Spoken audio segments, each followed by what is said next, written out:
the Rolex wearing, diamond ring wearing, kiss stealing, wheeling dealing, limousine riding, jet flying, son of a gun, and I'm having a hard time holding these alligators.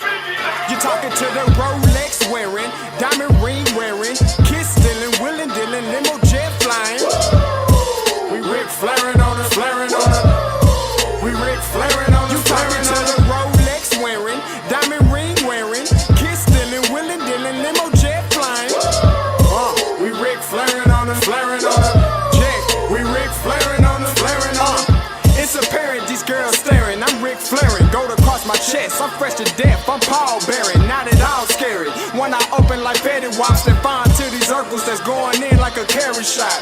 Woo! I'm going in like a Mary Pop off that Mary Crop at the top flow at the Marriott. So questioning me is like questioning you. See, we the best dressed, so come and get blessed with the crew. Not one but two, different ways to slaughter your crew. Committed tat across the chest, I guess she blessed with the truth. People want to see them checks, representation of proof. Living through my elders trying to resonate to the youth. But ain't nothing to get my flash on. Longevity is heavily embedded in my melanin. Layman terms, I last long. My grind repetitive, I'm smoother than real silk. Lyrical cash cow who can't cry over spilled milk. We in here. You're talking to the Rolex wearing, diamond ring wearing, kiss stealing, wheeling dealing, limo jet flying. We Rick flaring on us, flaring on us. We Rick flaring on us, flaring on us. You talking to the Rolex wearing, diamond ring wearing, kiss stealing, wheeling dealing, limo jet flying. We Rick flaring on us, flaring on us. We Rick flaring on us, flaring on us. This ain't no normal situation, this preparation with greatness. Industry full of fakeness, it's really up for the taking. See, life is what happened to you, more so how you take it. Don't get stripped of your knowledge and mentally leave you naked. I like to live otherwise. I'm sorry that I'm fresh to death. I put the polo and apologize. See, black son, we ain't nothing like the mother guys. Quit to socialize, we organize, then we mobilize. Off the deep end like a scuba diver. And no confusion, just keep it pushing like Uber drivers. Woo! Business fresh just like a supervisor in a Gucci visor. Can't find a smoother rhymer. You're talking to the Rolex wearing, diamond ring wearing, kiss stealing, wheeling dealing, limo jet flying. We Rick flaring on us, flaring on us. We Rick flaring on us. You talking to the Rolex wearing, diamond ring wearing, kiss stealing, wheeling dealing, limo jet flying. We Rick flaring on us, flaring on us. We Rick flaring on us, flaring on us. Yeah, DQ baby. Shout out that boy Nigga for that fire track. Hey, Black Sun, sun up. What's up, Vinny Vegas? What in Vegas? Yeah. Shout out Pharaoh's Kids, D-Phase, yeah, Bubba C, yeah, Rick flaring on them, Rick flaring on them, Rick flaring on them, Rick flaring, sun up, baby.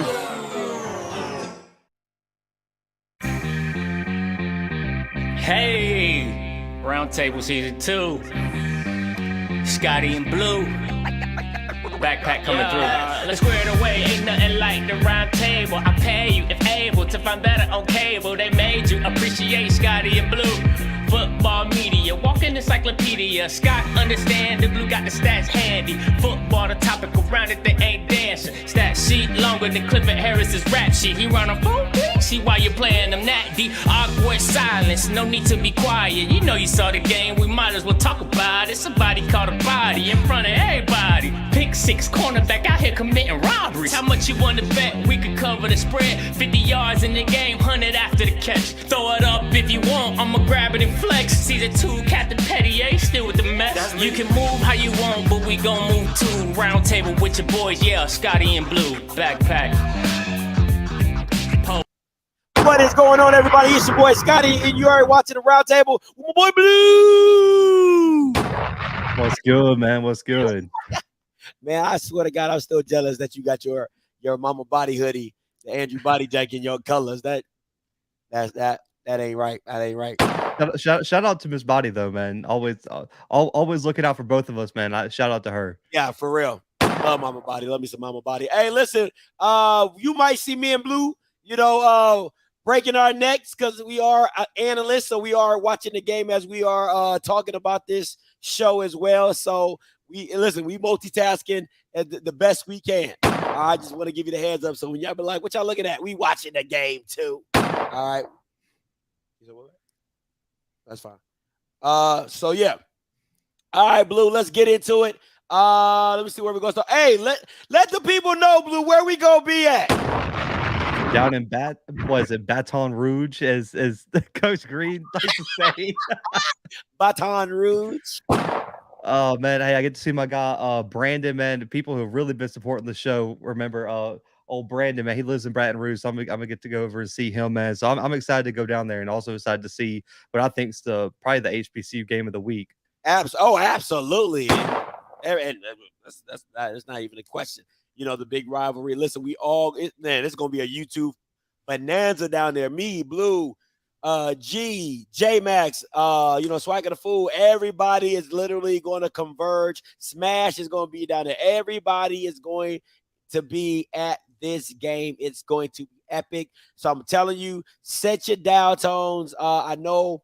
I think I'm going live either at the show or at the pregame, at a tailgate and stuff like that. Hopefully, I know Swack and the Fool is probably doing something as well. I know Blue's probably gonna be jumping on. Blue big money. He gonna be in the press box. You know what I'm saying? He gonna be in the press box. You know what I'm saying? And shout out to Mr. Gardner for hooking oh Jesus Christ, hooking my girl and I up with some sweet tickets. It is her birthday this weekend, so she will be in the suite. You know me, I like to be with the people. You know what I'm saying? I ain't bougie like that. I like to be with the people. You know what I'm saying? So it is what it is, but we're going to have a good old time down there. I don't know, Blue, you picked that game. I know you be Kirk Herbstreit. Now, listen, Coach Green hit me up. He was like, bro, it's probably best for your safety you don't make a pick if you ain't picking Southern. I'm making a pick. So I ain't scared. I ain't scared of you, motherfuckers. All right, I ain't scared of nobody out here. I'll make a pick. If I'm over here sitting on Jack State side, I ain't scared of none of you jokers. And they live by the gun, die by the gun. All right. So it is what it is. All right, let's get into it real quick, Blue. Breaking news: River City Classic shut down. If I'm not mistaken, it happened today or yesterday? Yesterday. They made the announcement yesterday. Coach Mike called me. He said he had to change all the plans. He said he had to change the hotel, the charter, everything, and is now officially at UAPB. From shout out to Mo Carter from the Alabama. I think he put that on Twitter as well. I read the article. They said that I'm getting two sides of it, Blue. The promoter is blaming the stadium, and the stadium is blaming the promoter. You got any insight down there? No, I have no insight. Listen, when this broke, I was like, when is this game? Because at first I was like, I thought this game was this weekend, like, because it seems like a little late. Because I don't think people understand. I get it; it's from what St. Louis down to UAPB, but I don't think people understand how much money, time, organization it really takes to have a team travel. Yeah. I mean, this even 4 days before is insane for that to happen, and it affects and it's not even just Alabama A&M. They got it worse, but even UAPB, how much stuff did they have to change with their travel plans too? Yeah. And then think about the parents that probably bought hotel rooms. You know what I'm saying? I was watching it from a news channel. The lady was talking about how they had set up events leading up to the game, and a lot of these events still have to go on even though there won't be the amount of people in the city. So now they're trying to figure out how to re-promote it and repurpose it instead of it being for the River City Classic and stuff like. So people who got caterers and events and all this stuff set up has all been dropped through the cracks because of a promoter either missing a payment or the stadium not working with the promoter. I don't know, man. It's crazy, but even like because because me and you both travel for games, so dealing with airlines, dealing with hotels, like there's some people like, because I mean there's some hotel chains where if you're not like a member, whatever it is, like you don't get no money back. Yeah. And so you're out of that for some families. And then on top of that, you got to find a way to get now down to Pine Bluff and pay for a hotel there, pay for travel there. And it's just, I don't know, man, because I don't know all the behind the scenes, but it's just like, could something not have been worked out? One, either just to let it happen this year and then we move on and it doesn't happen again, or two, just before the Wednesday before the game, like no one knew there weren't any signs of this falling through 3 weeks ago. Man, I agree with you, Blue. And even the person, I think over the newscaster was saying, well, the guy from Explorer, that's what I think it's called, St. Louis Explorer, is the stadium. Nice stadium, by the way. Oh, man, beautiful stadium. But he said that he believes that it was a lack of promotion, the lack of booking. They weren't getting, the promoters weren't getting the influx of money they thought they were going to get to make the payments towards the stadium and things like that. So that, and listen, guys, I'm not taking up for none of the promoters, but when I try to explain to you guys why promoters get most of the money is because they take more of the risk. Okay, because they got to pay for all that. They got to pay for the stadium. They got to pay for security. They have to pay all that. Now, it's still their fault for not making it happen, getting these two teams prepared and everything like that, so they can take the blame. But understand why promoters get most of the money, because they take most of the risk. It is what it is. You know what I'm saying? So I'm just glad that they're still able to play this game. You know, I'm like, that's it's crazy at. Well, you know, the good part about the SWAC, not the good part, but like, I guess what could have happened too. I mean, I don't think they would have been, you know, out of luck if it couldn't win on this weekend, because they could have just played this game the weekend of the Bayou Classic. Worst case. I mean, because no offense, but I don't see neither of these teams are making the SWAC championship. You could even played it the week after. I mean, there were weekends that you could have made it up, if anything. And I don't know, have both of these teams already had their bye week too? I believe A&M has. I thought so. I think it was. If I'm not saying, it was after what, FAMU, if I'm not mistaken. Yes, they were. Yeah. So they could have played it at another time, but it's just disappointing. I get it. I hate it for the promoter, the city, but man, the people I hate the most are the teams and the parents of those kids that now might just be hanging in the balance, because you know what I mean? Yeah, no, I get you. And it's like somebody said, it looks bad for HBCU football. You know, and I hate to say, I don't think as a whole, it just makes classics look really bad, because it's like you have all these classics and they're popping up, but the people can't even they can't even do their part right. Right. So for me, if I was a school going forward, if you have not paid me, I need that money up front. I needs my money up front. It ain't none of that, hey, I'll get you on the back end. Nah. I needs my money up front. Okay? I needs my money up front. We ain't playing them, hey, I'm gonna get you on the back end, or hey, can I hold some? Let me spot you a fit. Nah. Needs all my money up front. How long was this plan? Could anyone let me know? Like, when was this game actually scheduled?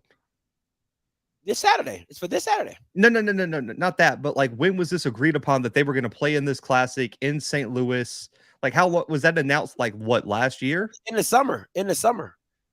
You don't announce it. Like, how many times in business do you hear don't announce something until it's wrapped up and sealed and finalized? Yeah. What was untied in the back end or unhandled in the back end where you announced it and got all the way from someone said July to October 12th?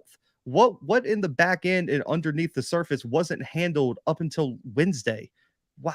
How? And I don't understand it. Listen, how did you not see this coming is my thing. Like, if that is your job, to be a promoter, to look over the contracts, the lawyers to sign, like, everyone has a job, man. That's just like, what was it? Just like, oh, fingers crossed, man. Hopefully, when this game goes down Sunday, maybe they'll let us in. They'll leave the door unlocked Saturday night, and we could just sneak in as a unit and play this game. Like, how did this? Yeah, come on, man. This is ridiculous. It's malfeasance. It's just straight malfeasance, and I think this is like, you gotta. This promoter will be on the ban list. Like, this promoter, like, it's one of those, you know, Bolo in the military, be on the lookout. Let's say, don't when that guy comes up to you talking about some, hey, we got some, I don't know about you, my boy. I don't know about you, my boy. So it's a bad look. It just is a bad look. And I agree with you, Blue. You promoted this in July and nothing was set in stone. What, 4 days? Thursday, Friday, so 3 days before the game? Yeah. So crazy. All right. Update. ASU homecoming. Look, hey, listen. They said we might have lost the battle, but we won the war. We might have lost the battle, but we won the war. All right. $4 million of economic impact on the city of Montgomery. Listen, I think Timona did some weird math on Facebook groups and something like that. She pretty much said that Alabama State probably pulled in a cool meal, maybe 1.5 mil. Listen, that to me, that's what a homecoming is all about. You know what I'm saying? And this is what happens when you play an opponent that has a fan base like Jackson State. Listen, make your money. Okay? Make it an interesting game. Don't just schedule Virginia Lynchburgs and you know what I'm saying, and Valley. No, I want to say Valley. That's not fair. Keep it at the D2 level, bro. Just say the SEAC or the CIAA. You know what I'm saying? You know, Delta State and all those. Get a real opponent in there and break those records. Get some money, man. I'm liking it. I think Alabama State's gonna make this a thing. Dude, I was there. Listen, and all the room. I mean, listen, everyone who I know that went, myself, Ken Clark, just like everyone I talked to, everyone had trouble getting there. The team, like Scotty, I'm telling you, I've driven up I-65 into 85 a million times. I went to Auburn. I live on 65 in Mobile. Yeah. I've driven that road a million times. It took me like an extra hour and a half to get from Mobile to Alabama State. And I left that morning because I was like, man, it's like an hour and a half, 2 hour drive. Hell no, it wasn't. And then trying to get into the city too, the SID messed up the parking passes. So I had to park at my friend's house in Montgomery and try to find a way to the game. And I'm talking about there were people everywhere. And a lot of people were joking after the game, like, oh, there were empty seats in the stadium. I don't know if have you been to Alabama State Stadium, Scotty? No, I just drove. I've seen it off the highway. So they have like a grassy area with like a walkway where you can stand and watch the game. And on the other side, there's like a walkway behind the student section that you can stand and look at the game. There were people standing that I know damn sure couldn't see the game because it was so deep with people just standing. Yeah. So, I mean, I think the attendance is legit. And I mean, I wouldn't be surprised if it was more than 31K. And I said this on my show. I've been to SEC games, ACC games, FCS games, Group of 5 games. It was legit. It was a Power 5 environment, Scotty. Both fan bases were loud. It had that feeling. And before the game, big games for me, I always get goosebumps, even if I don't play, just because you can feel the energy. Yeah, I'm telling you, it was legit. At kickoff, I was ready to take the kickoff back. I was like, man, this is amazing, man. You could just feel the electricity in the stadium. And I got to give shout out to both fan bases. We know what Jackson State brings. But Alabama State fans showed out and they were loud, man. And so it was legit, man. That was the best game I've been to all season long. Oh man, listen. That you probably just made an Alabama State Hornet very happy right now. They're like, you can come to the cookout. I mean, you was already invited to the cookout, but now you officially at the cookout.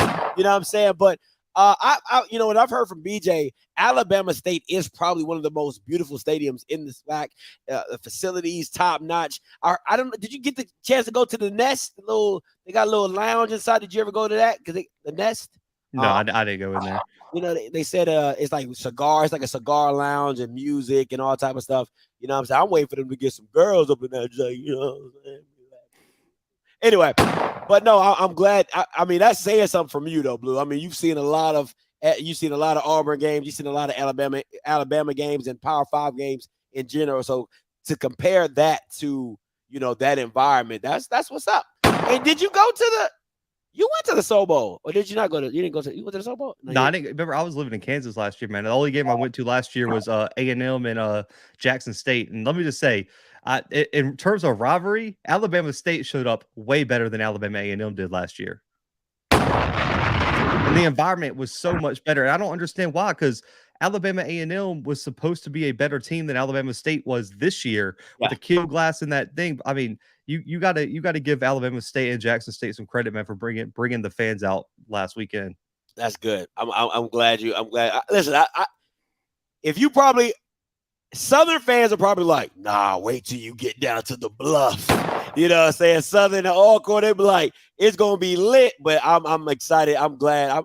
This is the thing, Blue. And this is all I've ever been saying. And you've heard me say this many times. Like, just show up. Just show up and make it an event. You can do it. Like, it could be 1-3 and 1-3, but if you show up in the right fashion, it can make it feel like the Super Bowl. You know what I'm saying? And I think that's what it is when it comes to certain games, because you know what I'm saying, the environment makes the game that much more better. You know what I'm saying? Even if you're not at the winning type or whatever, but just the involvement with the fans and, you know, and getting involved in the game, it just makes the game that much more. You be like, hell yeah, like I'm here. But that's what's up. That's what's up. All right, let's go. Let's look at some week 6 reviews. Where we gonna go? Let's start with the major hitters. All right. FAMU, South Carolina State, Jack State, Alabama State. You talked about the game. You were there, Blue. What's some of the things you saw? And I know you talked about it earlier on your channel as well. I thought Alabama State did a really nice job of bringing pressure. Scotty, how many games have me and you covered in the past year? 2 seasons, 1.5 seasons. Yeah. If you let Shador sit in the pocket, he's going to kill you. And they said, listen, we are going to bring pressure. And listen, I told you. You asked me how good that kid was from Stanford, Nelson Jordan. He was all over the field for them. And Colton Adams is legit. And they hit Shador a few times, Scotty, where I was like, okay, I know that hurt. I know he felt that. Yeah. And before the game, they were working on his shoulder in warmups, and I was getting really worried late there when they just kept hitting him. I was like, man, if he goes on that shoulder wrong at all, it could be an issue. And after the game, he mentioned, you know, he went and saw a specialist or whatever. That's fine. But I just thought Jack State was the better team. And they when they had to score, they did, Scotty. I mean, you could say, yes, they put up a lot of yards and they kicked field goals to keep Alabama State into it. But when Alabama State brought it close in the fourth quarter, they walked right down the field and put the final touches on it. And you got to give them credit for it. And I thought Jackson State didn't play an amazing game, but they just keep winning. And that's what it is with them. I mean, and listen, not every game is going to be pretty. You've seen enough football. We both seen enough football, Blue, that every game, ask Alabama and Texas A&M, you know what I'm saying? Hey, a win, just to get a win is a win is a win. You know what I'm saying? This is my thing. I'll say, and listen, the funny thing is, we said this at Howard. I know I said it. I said, Demetrius Davis and all that improv, I say you can't play hero ball. All that hero ball stuff, that stuff that, listen, man, in high school, when you're the best athlete on the field, it's all good and dandy, right? When you're Reggie Bush at USC, it's all good and dandy. But when you're 5'9", 5'10", and you think that hero ball stuff is going to work at Alabama, it's not. And that's how you get yourself messed up. Just as much as it makes them dynamic and just as much as it makes them, like, you know, eye-dropping and jaw-dropping, it's the same thing that's going to get him hurt. And I kept saying, I said that improv stuff is not going to always work. He has to be able to go 1, 2, 3 and hit somebody. 1, 2, 3 and make a throw. And listen, Alabama State has to do a better job of protecting him. If that's the guy they want to get, if that's the guy they want to go forward, they're going to have to do a better job of protecting him, and they're going to have to teach him how to stay in the pocket and how to work the pocket as well. Listen, I've been a Bubba fan since the spring season. All right, listen, go back and check my old videos. I was the first person to interview Bubba and Ershad Davis in the HBCU space. But I called them Ebony and Ivory. Like they were that cold for me. Them boys just pop up off film. Go check it out. I ain't lying. So Bubba is nothing new to me. Watching this game, Keenan Isaac, I'm starting to like him a little bit more. He wasn't a favorite of mine when I watched him play. I was like, I don't really see anything, but he looked a lot better. But I like that kid, number 14, the freshman. Jesus, what's his name? I thought I had it written down somewhere. I can't remember his name. Somebody gonna tell me that. But that number 14, I love that kid. He's just a dog. He's just a dog, man. I can't explain. I just love that kid. But and Jackson, like you said, Jack State just gonna do what Jack State does. You know what I'm saying? I just think that when you know you're a great team, when you need to make a play, you go make the play. That's what separates good teams and great teams. Great teams, Maddox. Thank you, Cam Maddox. When great teams need to go make a play, they go make plays. Good teams, it's too sporadic. And I gotta address this real quick, Scott. I don't know if you remember, what was it?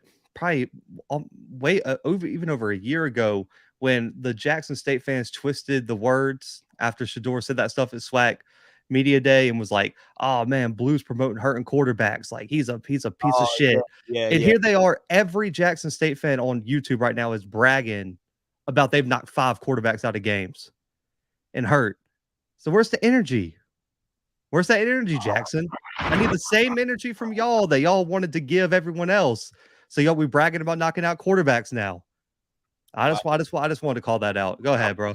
That's crazy. What else? The family of South Carolina State. Listen, man, I feel bad for some of the skill players at South Carolina State because they can't find a quarterback. Shaq. If I'm Shaq, I'd be kicking doors in. Dog.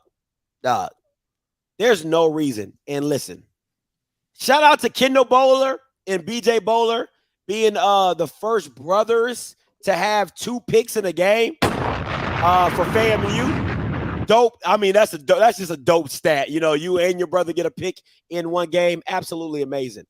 But no disrespect to BJ Bowler, my boy. Shaq Davis is 6'5". BJ Bowler is like 5'10", 5'11". There's no reason, especially because FAM does not play with safety help over the top, that they should not have been bombing them jokers to Shaq every down, like every other play. It's ridiculous, man. It's ridiculous, bro. I'd be pissed. I'm pissed for him. He don't even have to be pissed. I have to be pissed for him. Scotty, I understand. In my opinion, in terms of pure talent, he's the best wide receiver in FCS football, and nobody utilizes him. That's saying something, Blue, because you watch everybody. I mean, he has Sunday talent, and no one's denying that. Absolutely. If he goes any less than 5th round, someone's got to be fired. Yeah, because he's that good, and he just doesn't. Scotty, if he's on Incarnate Word with Lindsey Scott, if he's on Fordham with Tim DeMorat, if he's on Jackson State with Shador Sanders, if he's at Delaware with Nolan Henderson, if he's at, who do you want to go to next? If William and Mary, what stats would he put up? It'll be ridiculous. It'll be pure ridiculous, especially Lindsey Scott, because Shaq. Now, I think the best complete wide. I don't think he's the best complete wide receiver, but. Because but he can take a 5-yard slant to the crib. Like, let's not play this game. His route running is not the best, but he can take a hitch to the house. He can take a comeback to the house. He can take a slant. He can take whatever you want to the house. That's how good he is. But to me, where he really makes his money is above the rim, and you don't even give him the opportunity. You don't even give him the opportunity. It's ridiculous. And the other thing is, so Kendra Flowers was a preseason all MEAC selection, and we heard about the talent in the running back room for South Carolina State and the offensive line development. Where in the hell is that at? This is what, the 3rd game this year that they've averaged like less than 2 yards per carry? It's bad, bro. It's bad. I don't know what to say, man, because for me, the defense is there for South Carolina State, especially in the front 7. The front 7 for South Carolina State is championship material, but they're really missing Jacoby Durant. They're really missing Zafir Kelly, and I really do think, man, just I just don't know what the quarterback is too inconsistent, and when you combine Corey Fields not being super effective to him having to throw 40 to 50 times in a game, and you can't run the football. That's brutal, man. No, it's a recipe for disaster. I mean, if Corey Fields is throwing the ball more than 30 times, listen, you lost. You're losing. Okay, like I can tell you that right now. You can say, "Hey, Scotty, I'm like, tell me Corey Fields' stats." You say he goes to, if he says he goes 20 of 42, I'm like, they lost by 14, maybe 21. If you give me a stat, I don't got no touchdowns. If you tell me Corey Fields went for 25 or 42 or 30 or 42, I'm telling you right now, they lost by 2 touchdowns. It's just that easy. Because he's not efficient enough to make those. He's just not. He's just not efficient enough to throw South Carolina State back into a game. All right, but it's a bumpy ride to ride with that. Because then when they put Knicks in, they don't even run them. That was the most fun. Bro, I see Nick start. I'm like, oh, yeah, here we go. Because Kofi's sitting behind me. I'm like, oh, yeah, here we go. Okay. His first 10 plays were all passes. And I'm like, he's a runner. Did you not see what he did against South Carolina University? Like, he ran through them guys. I'm like, oh, he about to get these boys the business. Nothing. They had him throwing the ball. I said, what kind of crap is this? It's horrible. And like right now, I was talking on my show about it. I don't see a way South Carolina State contends for the MEAC right now. No, I can't. I mean, listen. Let me say I said they can't. Listen, things happen. Okay, football is a weird dynamic. All right, so I don't think they should be the perennial favorites. I'll say that. But with football, man, listen. First of all, in HBCU football, listen, anything can happen. Anything can happen. Now, like I said, I won't make them the perennial favorites, but it's possible. Listen, Blue, crazier things have happened, my boy. Listen, it's never zero in football. But right now, the way they've performed, I don't think they're a championship team. No, I mean, I wouldn't put that. I agree with you on that aspect. I just, like I said, with just HBCU football, man, it just starts flowing in different ways. Somebody catches, they can make a change. They can go to that freshman. He looked good. And then you see what I'm saying? Like, it only takes that one kind of spark and that momentum, and you get it going and you ride on out. Oh, man, listen. I think this was everybody. Jesus. They are who we thought they were. They're Jesus.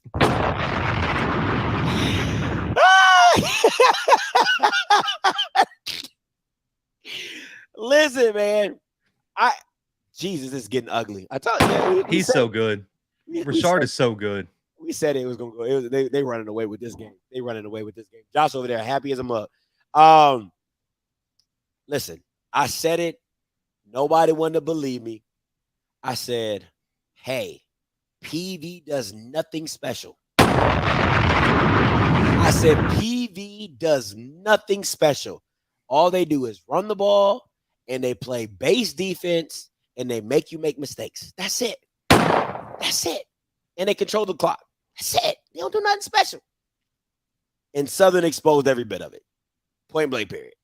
They exposed every bit of it. Well, go ahead, Blue. I mean, I know that. So it's just so weird because I know it's not the case. But is Jason Dumas that impactful that he can impact the offense by just playing? It's like every game Jason Dumas suits up on, Dooley's damn near unstoppable. But as soon as they take Jason Dumas off the field, they get shut out by Texas Southern. No correlation for a D tackle to have this much impact on one damn coach. Hey, would it be like a plus minus, like for like somebody's? Plus? I mean, it is ridiculous. Have you ever seen something like this? It makes zero sense, dude. But if McCray can play like this consistently, Southern's legit. It's just he gives you this against PV and UAPB, but is he past the performance like he had against Texas Southern? Are we going to see that again? Because if he plays like that, I don't know. I just don't know if he's consistent enough. And also, please, can Kobe Dillon come back? This offense would be disgusting if Kobe Dillon was healthy, and I want to see it so bad. But I do want to give a shout out. He just did it again, Blue. Oh, is that the same kid that returned the kickoff earlier? Hey, kid, that just good Lord. He just did it. But Corian Harris is legit. I tried to tell y'all. Yeah, you said it. You said it. I tried. Everyone was like, "Oh, bro, he went to McNeese." I'm like, "Yeah, he went to McNeese and was he was an all conference player. He's legit. He's legit on the defense, and also Trey Lang's living up to the hype too. I feel like Trey Lang has had the quietest dominant year of all time. Nobody I've watched because I try to watch everyone in this space on YouTube. I ain't heard his name mentioned once. Oh, you lying, Blue. Blue, you lying. Outside of you, man, I'm talking about everyone talking HBCU football. Where is the hype for Trey Lang? Because he's having a hell of a year. I'm about to say. You're good. I'm about You're to good. say, you had me up in there because I had him as my defensive player of the year. But man, I'm talking about just this season. Throughout the year, no one's really talked about him. Dog. And he's been doing one hell of a job, man. That kid's different. That kid's different, man. I be telling people, I be like, that kid. Listen, bro. Did you see where Coach Clark from Southern, he posted his game footage of Trey Lang on his Twitter? Mm-hmm. Man, that D-line fully healthy is outrageous, man. I don't think people understand. Let me try to find this for people because let me explain to you what I say. I'm like, hey, there's people who have like counter moves, like, and then there's people who just do bull rushes. Okay, like they're not the same. Okay, they're not the same. I gotta find this guy, Coach. I think it's Allen. Here, I'm trying to find it too. I might try to send it to you. Yeah. Oh, here I found him. Let me see. All right, let me see.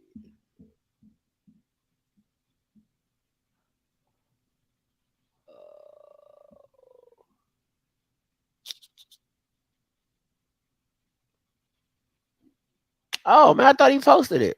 Somebody sent it. Yeah, I just went to his page. I didn't see it anymore. Maybe they took it down. Yeah. Somebody, I don't know I think Rube sent it to me. Let me see. Somebody sent it to me, but bro, God, it was crazy, bro. I mean, you talking about he had the dip, he had the swipe. I mean, he had the double swipe, he had the spin. I'm like, oh, I mean, it's like, what? How you want him? How you want him? He's not a true freshman. He came from JUCO. Oh, you talking about the Morgan? You talking about the Morgan guy? My bad. Yeah. Yeah, but yeah, Trey Lang is that guy. And I've been listen. I saw him when he came out of JUCO. I was watching. The funny thing is, I was watching Bashan, right? Because one of the Southern players is like, "Hey, Scotty, this is our new quarterback." I'm watching Bashan. I'm like, he's not bad. I see his feet. I'm like, oh, this kid can run. But Trey Lang kept popping off the tape. I'm like, who is this white boy? I'm like, he's crazy. And then Rube hit me up. He said, yeah, we got him too. I said, yo. I said, yo, this kid's crazy. This kid's crazy. So, he's legit. He's legit. Yeah. I've always been a fan of John. He's like, I ain't hear nobody. You heard me? I've been talking about it. For real. All right. Let's see where we're going. Listen, I wanted to hit you with a quick surprise, Blue. You know, boy. You know what I'm saying? This is what I want. This is what I want. I need a SWAC. I need a SWAC all-star coaching staff. We both going to pick the same. We're both going to pick the same head coach. It's probably going to be Deion Sanders, so that ain't nothing new. All right. Wait. Hang on. Time out. You're picking Deion for my head coach over McKinley? Shut up. Shut up. Shut up. Get out of here. Oh, yeah. It'll either. Yeah, you got me on that one. But yeah, give me your offensive and defensive coordinator. Now, go ahead, Brad. You got me off guard with this one, so I'm gonna have to think about this for a second. All right, so my head coach was either going to be Deion or McNair. Yeah, hands down was going to be Deion or McNair. But I'm gonna go with Deion. Offensive coordinator.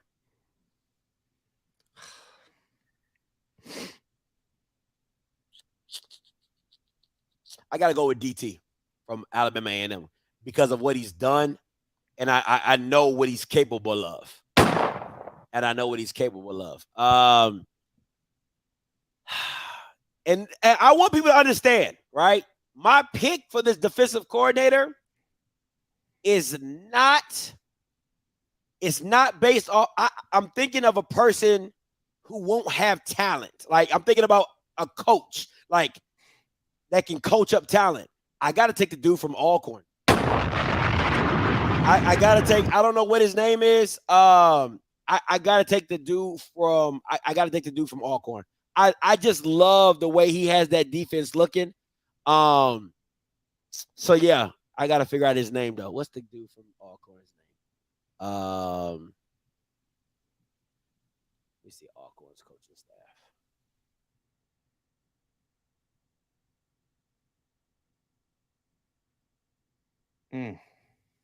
Cedric Thomas.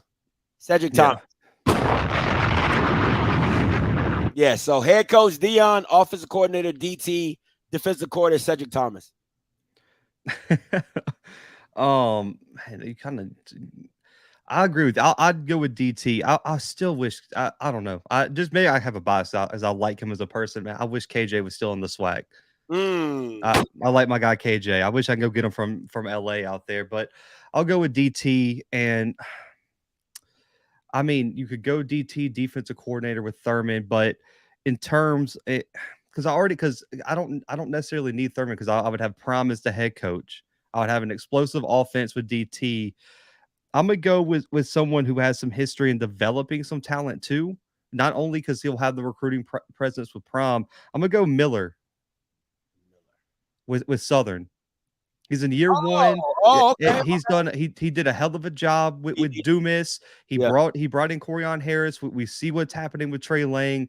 I want someone who has that type of experience. So I go Prom with head coach, DTOC. I go with Henry Miller as DC. Yeah. What about the Alabama State DC? What is it? Ryan Lewis. Ryan Lewis. I think that's his name. Yeah. If they would have kept Sewell, he would have been my pick easily. Oh, easily. I would have picked Sewell too. But and this is what I want people to understand, right? I'm looking at it as if I didn't have talent and I needed a coach to coach. That's my whole premise when I'm looking at it. I know people are like, oh, but you always need talent. Well, some of this talent has to be developed, right? You have Dion, so yes, you're going to do it. But see, the reason I can't go Mike Leach, little boy, which is Brett Bartolone, I think he's a system guy, right? I think he needs a certain type of player to fit his system. That's just my personal opinion. That's why I don't want it to go with him. So, I seen DT at the Shrine Bowl. I seen DT in the SWAC. I've seen DT with Quincy Casey when he finally lets him freaking play a whole game. You know what I'm saying? So that's why I had to go with DT on the defensive coordinator. I seen Cedric Thomas, and most Alabamas can't even name the players on their defense other than the safety and who else? Kinsler. And Kinsler. And then Terrence Ellis at linebacker is a pretty big name. What's it? Clarice? Yeah, Claude Clarice, I believe is the kid's name. So who else you gonna name? Outside of, you know what I'm saying? Like, and they look amazing defensively at points in time. So, that just to me that's why I went with what I went with. So just want to kind of throw it up to you. I wanted to see how you felt on just in that aspect. Let me see. Boy, man, NCCU is scoring that wheel out here. It's not even fair. All right. Also, let's get into this HBCU top 10. Well, I can tell you one of my jokers are falling.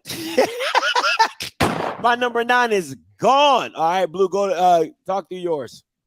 Man, I got JSU number 1. I still got North Carolina Central number 2. I think I'm kind of validated as we speak. I thought that Campbell game, they just had a very bad matchup, and I still think they're better than the teams behind them. Alcorn at 3. They played a hell of a schedule, man. I think that run game is legit. We'll see that 3 versus 5 matchup this weekend. FAMU has bounced back huge since that Jackson State game, man. They've been rolling. Xavier Smith is legit. Southern, I mean, I think they've rebounded pretty nicely. I think last week really proved their value, and I think that Texas Southern game was more of a blimp. while they're trying to discover themselves rather than who they really are. I got A&T at 6. I think A&T's schedule has been just brutal, but hey, they've won 2 straight Big South games, Scotty. They got all their goals still ahead of them. Got PV at 7. I thought they played well early in the season. Last week, they kind of got exposed. We'll see what happens. A&M's had a nice bounce back. I mean, listen, Troy, UAB, and Austin P, and then traveling to FAMU is a brutal 4-game stretch, but they've won 2 games they were supposed to. Look like they're trending in the right direction. Even Hampton 9. Their only 2 losses are in the CAA, and on top of that, they've beaten 2 MEAC teams. So in terms of HBCU rankings, they're undefeated against HBCU. So I had to put them in the top 10. A loss to Delaware isn't horrible. They should have beat Maine last week. A 7-point loss to them wasn't great. If they don't get a win this weekend at U Albany, it's going to be a problem. They probably are going to go winless in conference. And then Alabama State, I put in the final spot at number 10. I thought they've played well this season, and I don't think a loss to Jackson State justifies them dropping out the top 10 just yet. And everybody else in terms of HBCU teams, I find it really hard to make an argument that they belong above Alabama State in the top 10. So to me, I'm glad you said that. The reason people look at me and Morgan State at number 9, they probably had the best win out of anybody below them, beating Sacred Heart. Alabama State hasn't really beaten anybody. Alabama A&M beat Grambling. Everybody beating Grambling. That's not much of anything. That's why Morgan State is number 9 to me, because out of everybody that could possibly have a big win, Morgan to me has the best win out of everybody below them. Alabama A&M. Listen, like you said, they had a tough front run of the schedule. You know what I'm saying? They bounced back right with beating a team they haven't beaten 5 years. And you can't really blame them for the tough out of conference schedule that they had. So yeah, Hampton, I saw that they lost to Delaware. I'm like, you lose to 2 CAA teams. I'm like, still a lot better than anybody that you play below. You know what I'm saying? So I got that. PV. I mean, they were top. They lost. They dropped. A&T. Listen, I think they have everything in front of them. Everything is in front of them. If they keep Boutin, is that his name? Boutin? I can never pronounce it right. Tootin? Wait. Tootin? Is that the running back? Yeah. Yeah, Tootin. I thought it was Boutin. All right.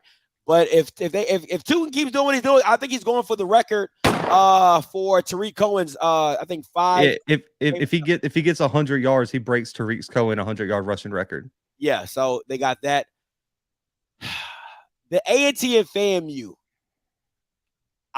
That one was like really close to me because FAMU really just not look good. They don't look good to me. They just look like they're barely getting by. And to me, I'm like, if I'm a team playing FAMU, all you literally have to do is stop Xavier. Like, that's it. That's all Jeremy Musa looks at. That's all Musa. That's not all he looks at, but that's his favorite target. And the 2 picks he threw was to Xavier. He was trying to do a slant to Xavier, trying to force it, and he got the pick. So they don't look good to me. They're just winning, and they could have definitely been 6 for me. Southern, listen, I got to give them stop points. Listen, when you beat UAPB the way you beat them, and then you beat PV the way you beat them, you got to come up because of the nice throw. You got to give it to them because of the stop points. Alcorn and NCCU, simply because the 2 D2 schools. That's the only reason that I put them below Alcorn. Alcorn, Stephen F. Austin, you know, the SWAC teams. They have a better schedule to me than that Virginia Lynchburg and Winston-Salem State. You know, that's the only reason why. I mean, really, the quarterback position could have. I mean, they have a better quarterback. They have a better, well-balanced team. But I just felt that Alcorn had a tougher schedule, and then Jackson State is just Jackson State and everybody. So, I would say, okay, so hindsight, of course, is 2020, but I still think Central has the better, Alcorn had a home game that they lost to a Stephen F. Austin team that has looked horrible this year. Mm-hmm. And Central's got to win over New Hampshire, where if New Hampshire wins this weekend, man, I'm just going to tell you they're going to be top 25 next week again. And they got a double-digit win on the road. And it's just, to me, I still think Central's wins over A&T and New Hampshire are better than Alcorn's loss to Stephen F. Austin. Is the reason that I flipped them. I mean, it looks really good now because North Carolina A&T is on the bounce back and they're getting themselves together now because I feel like they know who they are now going forward. They know they're a run first team and they might throw the ball 15 to 20 times. For me, the 2D2 schools just don't sit well with me. I mean, that's I just feel that. That's fair. I mean, their strength of schedule is one of the lowest in HBCU football right now. you know what I'm saying? Like Winston-Salem State, got no issue with it. Virginia Lynchburg, right after that, I have a huge issue with that. So I just think Alcorn's, even though it's not the strongest, it just ain't the weakest. And I just like the balance that they've had over the course of their schedule. So we'll see how it all turns out. I still think NCCU is the better overall team, but the only reason I put Alcorn over top of NCCU is literally because of the 2D2 schools, and I'm just like, I just can't. I can't give it to you. You know what I'm saying? So we'll see how it goes, though. To each his own. Let me see this 4th and 2. Oh, stopped them. Yeah, that's tough. That's a bad one. All right, Blue. Some matchups for week 7 coming up. Any game that you're excited to see? I mean, none on this one. Did you really put the who is South Carolina State playing? Virginia Lynchburg. Why would you put that up there? I had to balance it out. If South Carolina State loses that game, come on, man. I had to balance it out. That's fair. I'm just giving you. Oh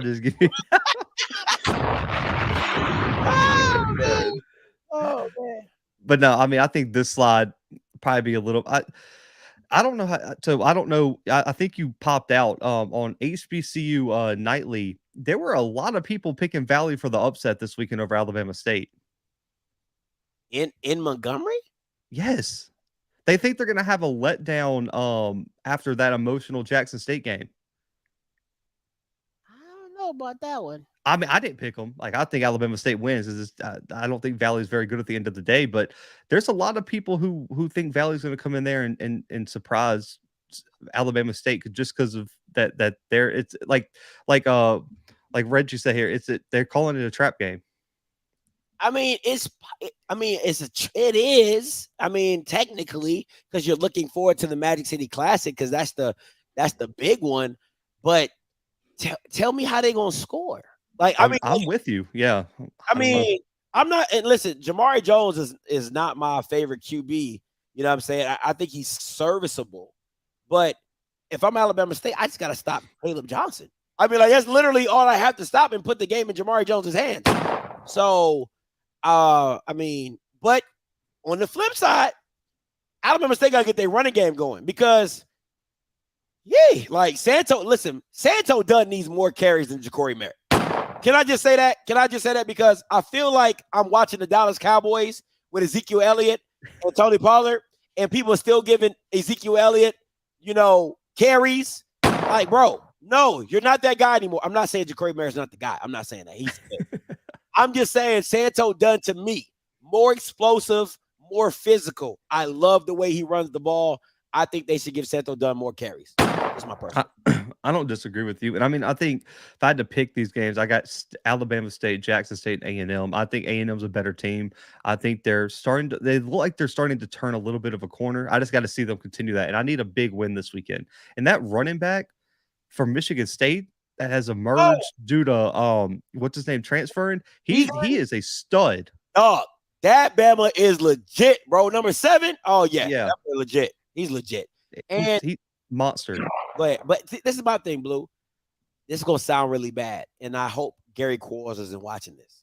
I think he fits this offense a lot better than Gary Quarles. So you're not really losing anything by Gary Quarles being in the portal because you can literally hand the ball off 20 to 25 times the number 7 and he do what he do. You know what I'm saying? So that's just my little insight. And from what I've heard from my A&M sources is that, they're going to probably pay both quarterbacks. So let's see going for it. The stud, and I got Jackson in this one. The only The only thing I'm worried about with Bethune-Cookman is just the consistency of the quarterback spot for Bethune. Yeah. Because the running back's legit. It's just if you can't force Jackson to drop some of those guys in the front seven into coverage, you have no shot. If they're allowed to if they're allowed to just blitz Aubrey consistently, bring Cam down in the box, bring whatever safety or slot corner down into the box, you have no shot. Yeah. You don't. Devontae is too big a D tackle. Niles is too good. Has improved on his run defense on the edge. What was it? Justin Reagan I talked about him last night on my show. I know Doyle's supposed to be coming back this week, but Reagan's probably been one of the better defensive linemen for them this year. And I don't think he had any hype coming into the year.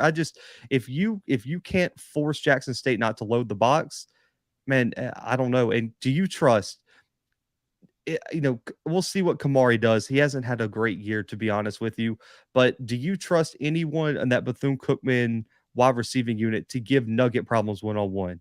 To give, we'll see if Travis. I don't know. I don't think Travis is playing, but who do you see anyone that can give Jackson State corners any issues? Corey Reed, maybe. I think Corey Reed, but you need somebody to throw him the ball. Exactly. I mean, that's the you can have Randy Moss out there. If you can't throw him the ball, it don't mean nothing. So for me, it's like you said, I like Quayshawn Bird. I think he's great. Listen, and I said this on my show yesterday, I believe. Somebody asked me, I said, listen, I'm running straight Ravens, rookie year, Lamar Jackson. Like, we QB powering, we tight in and up. Kamari Everett damn near gonna look like Mark Andrews because we throwing it to you at least 10 times. You know what I'm saying? And you got to isolate that matchup. Kamari Everett is a matchup nightmare. You have to isolate that. If it's on Aubrey Miller, if it's on Kamari Everett, I'm sorry. You can say what he's better than every linebacker you have. He just is, like, physically, height-wise, he's better than everybody you have. So he has to be your biggest matchup, and they have to figure out ways to get him the ball. So it just is what it is. But if they can't do that, if you don't have the offensive mindset to do that, you're gonna lose. What do you think? What do you think the crowd's going to be like realistically? I mean, because you've been to Bethune. I know it rained that game. You went with A&M, and it was a Thursday night game. It's in Jacksonville. I know, but like you've seen that fan base to just a home game. What do you think that attendance is going to be like in Jacksonville in an NFL stadium? Maybe 15,000. Because that state, because if people don't know, that Jacksonville Stadium is also where Georgia Florida plays their annual game. Man, if 15K show up to that stadium, man, it is going to look empty as hell. Yeah. I would be surprised. I would be surprised if they made 20. I would be super surprised if they made 20. Because I've talked to a lot of Jackson State people. There's a good bit of people who aren't going, and they're waiting for homecoming and the boombox the next 2 weeks. There's a lot of people not going to Jacksonville for this game. Well, Paris will be there. Shout out to Paris. But a lot of Jackson State fans I've talked to have not wanted to travel to that stadium. Yeah, I wouldn't have done that. I mean, one, the game to me isn't worth it. If I'm being honest, it just isn't worth it. But from I think Mr. Kitchens from our HBCU Nightly, he said, he's in that Jacksonville area. He said they haven't really been doing too much promotion on it either. So we'll see how that. You got to hope that the city of Jacksonville comes out. You know what I'm saying? That's what really hurts the Daytona section is the hurricane. You know what I'm saying? So a lot of people are still dealing with the hurricane issues and things like that. So you're going to miss a lot of people from Daytona and from that area going up there to be a part of the game. So. Yeah, I don't understand it. We'll see though. Hey, I'm hoping I'm wrong. Yeah. Listen, A&M and UAPB. Listen, this is a must win for A&M. Must win. It's 2 trap games before the Mag City Classic. It's 2 trap games before the Mag City Classic. This is my issue with A&M. You got to pick somebody, man. You got to pick somebody, man, and believe in them enough to win games, okay? It is what it is. Now, I'm a little biased. I think you should go with the guy who beat a team you haven't beaten in 5 years. That's just me. I mean, that team is on my shirt. But to each his own. So, but A&M has to win this game. And for me to really believe in what they're doing, I need some style points behind it. I need some style points. I need at least a 20-point win. Yeah, I need it. Because the thing about this is the thing with A&M.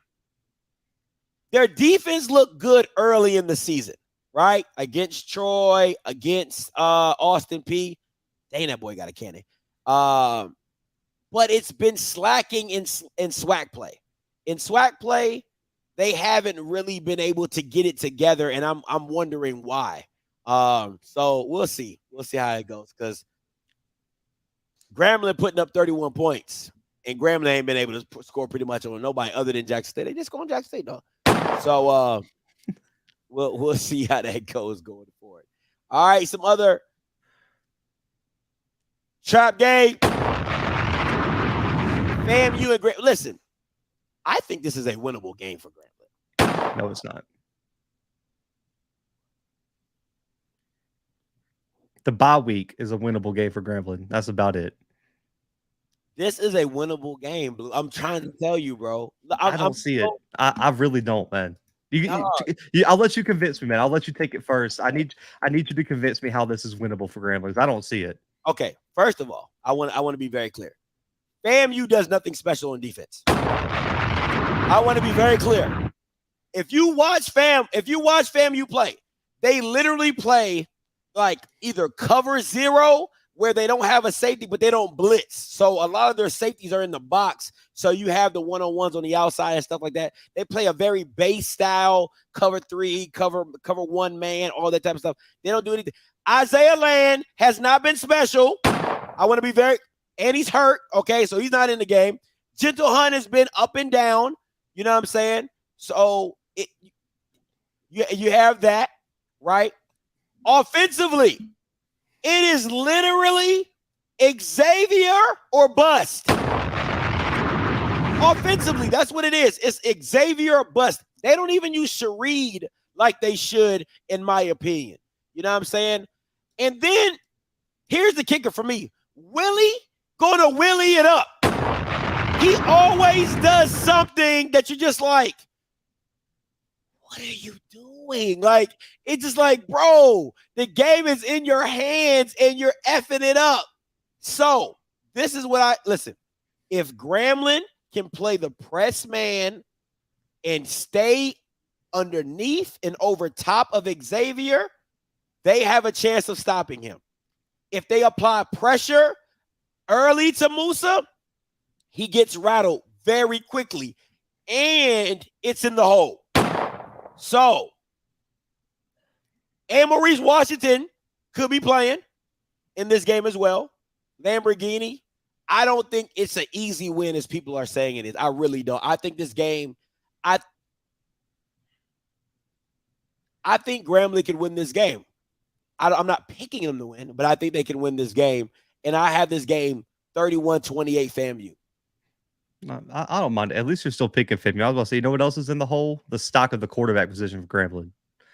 No, I don't trust. Listen, it is horrible, because like you're not wrong, and the hole is a tough place to play. But bro, that secondary with the emergence of what is it, Javin, if I'm not mistaken, the young cornerback that has like 2 or 3 picks for FAM this year. I'm blanking on his name, but they got like 3 or 4 DBs that can go get the football now. And on top of that, Isaiah Major, as much as Isaiah Land hasn't showed up, Isaiah Major has. Oh, he's been legit. Yeah, he's been legit. Newcomer of the year. I'm sorry. I know Howard for Alcorn. We'll see what he does this weekend.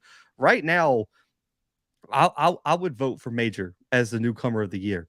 Not over Howard. Yeah, because Howard has the whole team on his back. If Howard don't go for $150 or $175, Alcorn don't win. Well, I got you, but I think I'm talking about looking ahead on the schedule. They got some tough games coming up. And if he doesn't perform versus Jackson, if he doesn't perform this weekend against Southern, it's going to be tough to convince me he deserves newcomer of the year over Major, who's been big in every game he's played right now so far. Yeah, I just can't. I agree with you, though. As the season goes along, if Howard continues his production but loses, I still couldn't get mad at him because I'm like, he don't got no quarterback. We all know he doesn't have a quarterback that can take the pressure off of him, or they don't have a style of offense that takes the pressure off of him if need be. They go as far as Howard goes. And to me, I'm always going to pick the guy that powers his team than the guy who's a part of his team. And Isaiah Major is a part of that defense. He isn't everything. He's good. He's great for them, but it's kind of like a kill glass for A&M last year. If he don't show up, they lose. This is just getting ridiculous. They're putting it on them now. If Howard don't show up for Alcorn, they don't win. I agree. It's tough because I feel like with a lot of these awards, people look at it like you do. And I don't think there's anything wrong with that because I think how much you mean to the team and showing up in the biggest moments matter. But then that's how we end up getting offensive biases in these awards. That's because it's a lot harder for a middle linebacker to power a team than it is for a running back with a team with no quarterback. And it's just, and we'll see because I think with Niles Gaddy kind of falling off, I mean, Major might be in play for Defensive Player of the Year in the SWAC with the way he's playing. I think him and then who's the kid from Valley? Ronnie Thomas. He's having a dumb year. I said I was talking about Ronnie Thomas last year against FAMU. He's going stupid in terms of just what he's third in the country in sacks, and he's like in top 5 in tackles for loss. I mean, Ronnie Thomas is putting up a hell of a year, but we'll see if that Valley bias kind of creeps in to the voters. But, I think Rash is really great for Grambling's offense. It's just, man, I get it. But this quote unquote, Maurice Washington is supposed to have been healthy for like 2-3 weeks now and still ain't showed up. And it's just like, man, I keep hearing, well, Maurice might be back. Well, Maurice might be back. Well, Maurice might be back. And it's like, okay, until I see him fully healthy for a game, I'm not putting any stock into him. And I trust Musa over any quarterback on Grambling's roster. And I think that defense forces some turnovers. I got FAMU 27-10 this weekend. 27-10. Their defense is not like that. That offense, dude, Grambling's offense is atrocious.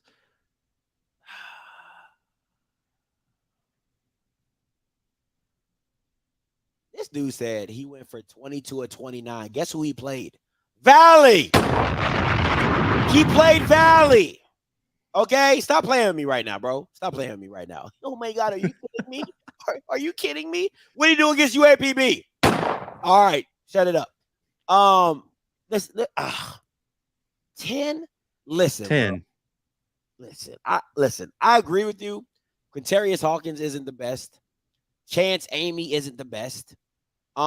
But I think they found a system between Chance Amy and Calvez. I think Chance Amy is like the power, QB power, QB running type of situation. And Calvez can be their thrower. Now, I don't know, man. I don't know. I just 10? Bro, you're putting a lot of stock. I mean, Scotty, they scored 24 against Jackson. Okay, that's fine. They also lost by 40. Like, you're looking at a quarterback situation, Scotty, where the entire this is for Hawkins, Calvez, Amy, and hell, well, I think Chance Williams even has some attempts. They've combined for 43% completion percentage for the season. At all 4, we'll even include Chance Williams' yards, just over 1,000 yards, 8 touchdowns, and 7 interceptions. Every quarterback on the roster, like Chavez and Amy, have combined for 33% completion percentage, man. 33%? That's bad. How many attempts for Calvez? Let's see. Let me pull it back up because I was just... So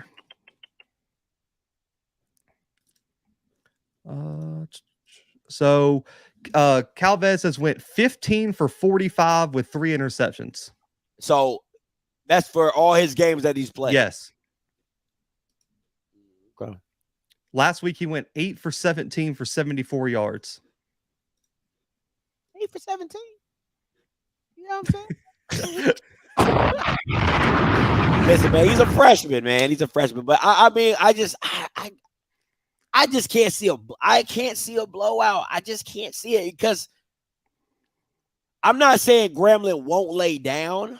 I'm not saying that, but I just don't think FAMU's that dominant. I really don't. Like, I feel like they're very gettable. They're a very gettable team. Like, I do. I don't know why I feel that way. I just feel like they're a very gettable team. I don't think they're as dominant as they were last year.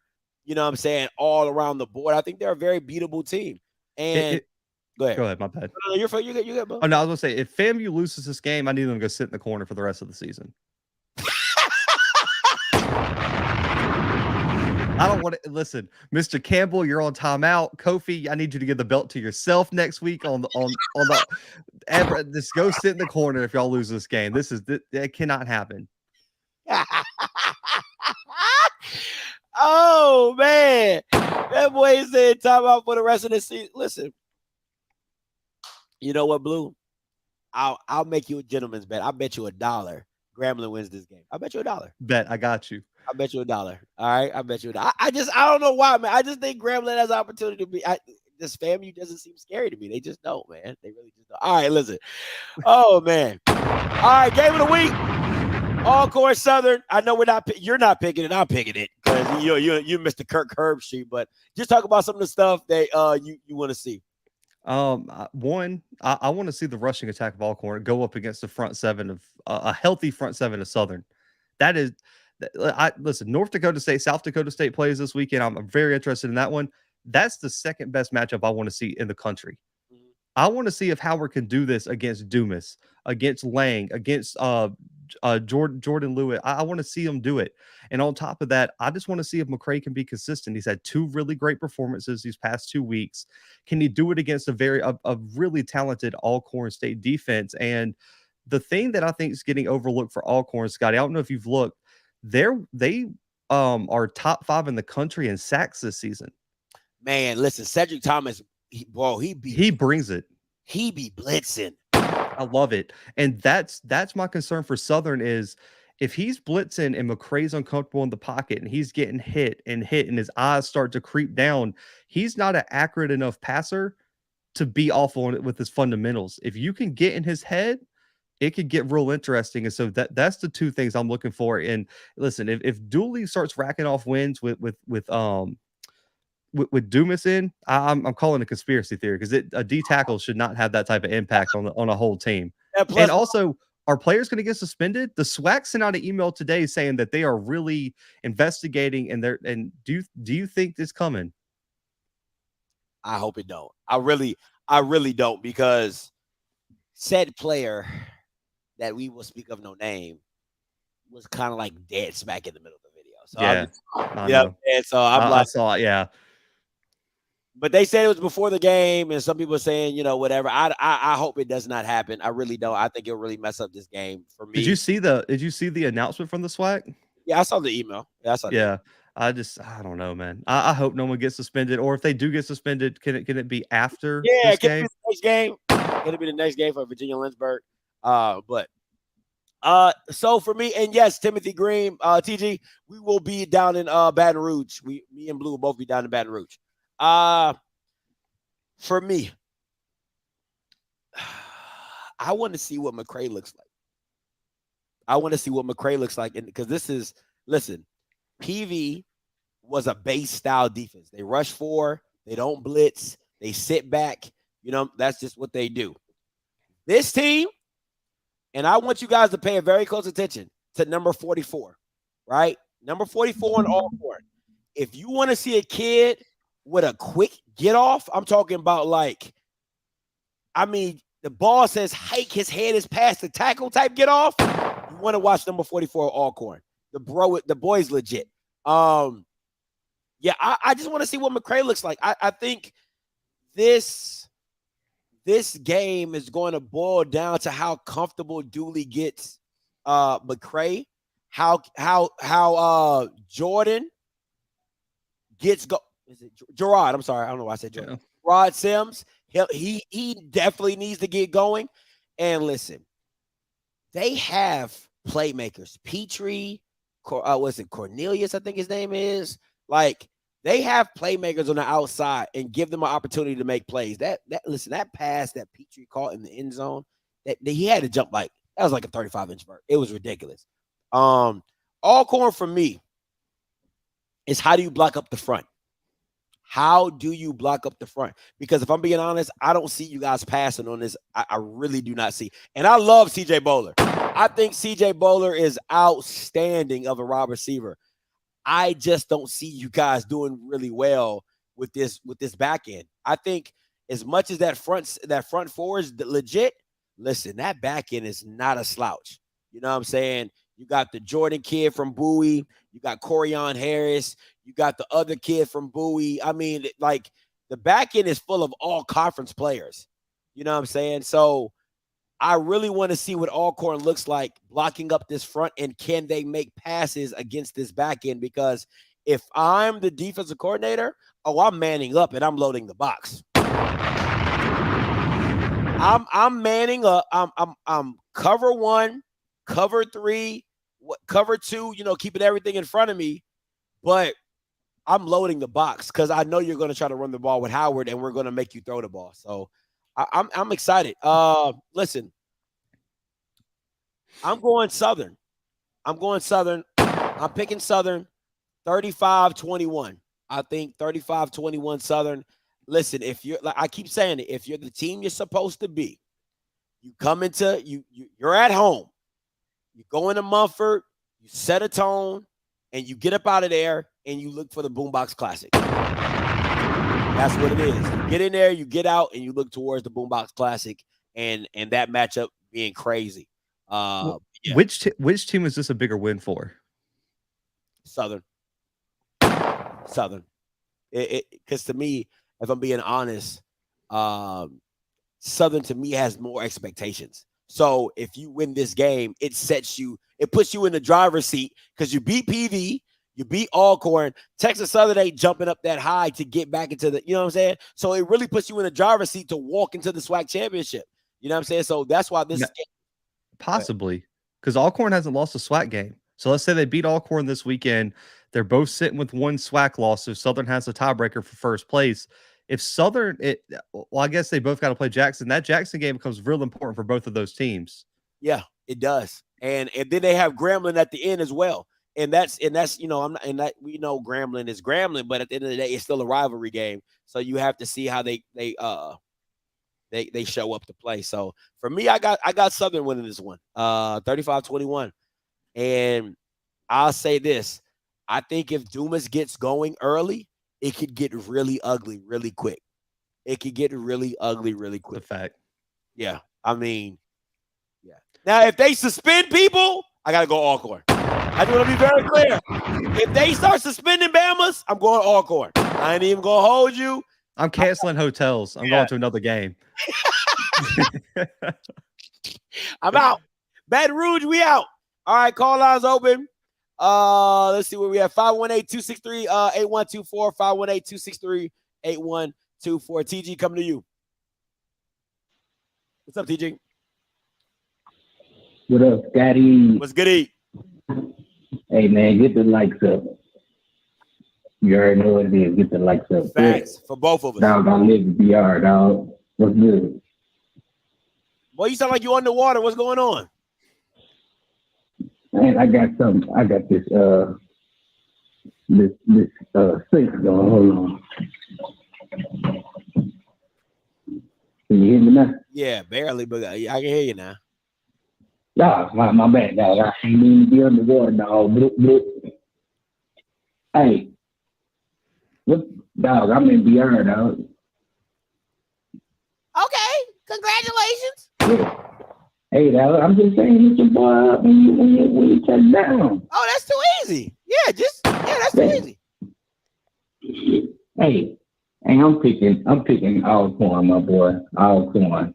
35, 7, 21. What was that score again? Say it again. Alcorn 35, 7, 21. Oh, I thought you said 721. I was like 721.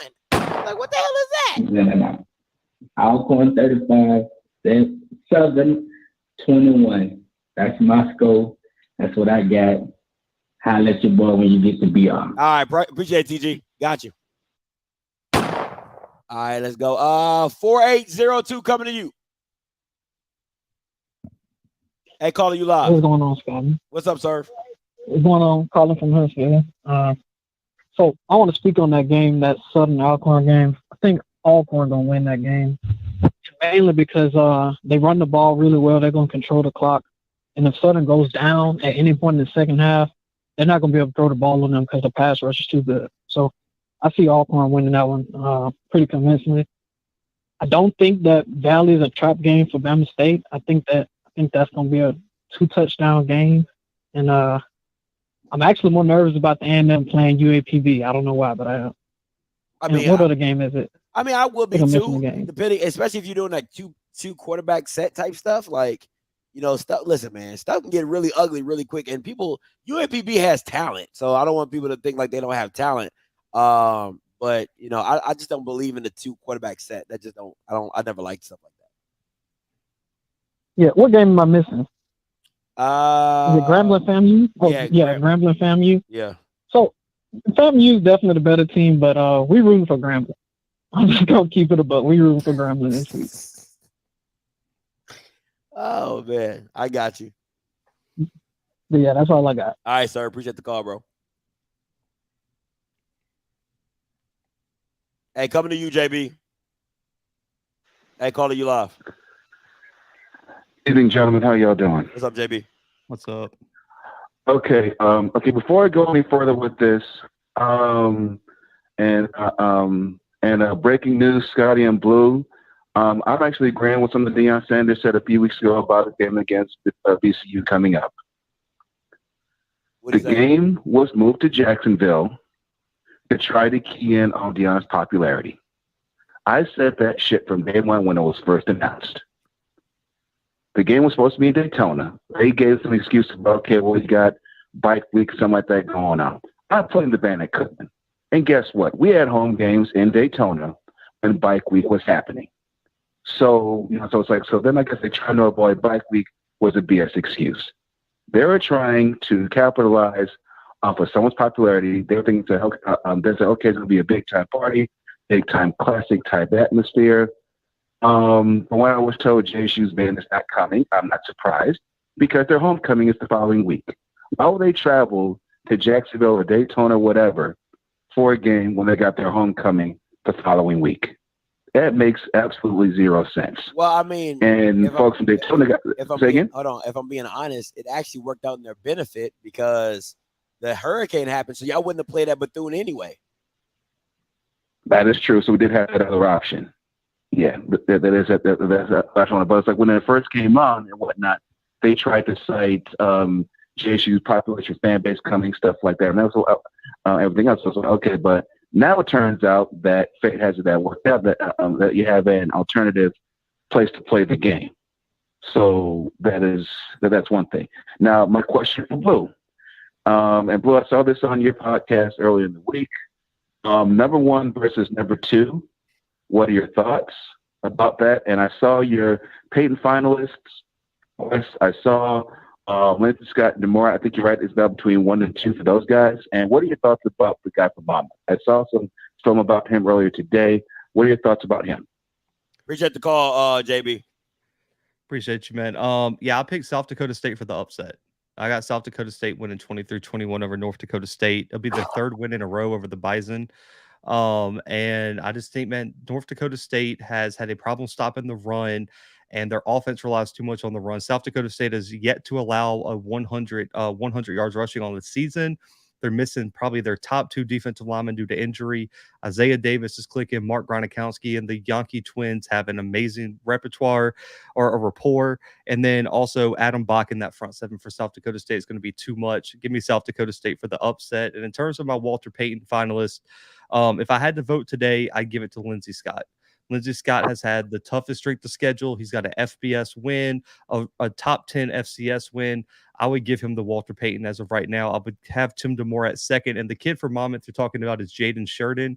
He leads the country in rushing, the entire country FBS and FCS. And then for the season, he's averaging, Scotty, 9.6 yards per carry for the entire year. And also is top 10 in the FCS in rushing touchdowns. I would have him third on my ballot right now. My top 4 would go Lindsey Scott, Tim DeMoret, Jaden Sheridan, and Shador Sanders if I had to submit it today. So how can somebody be 4th in the Peyton and be 5th in the Heisman?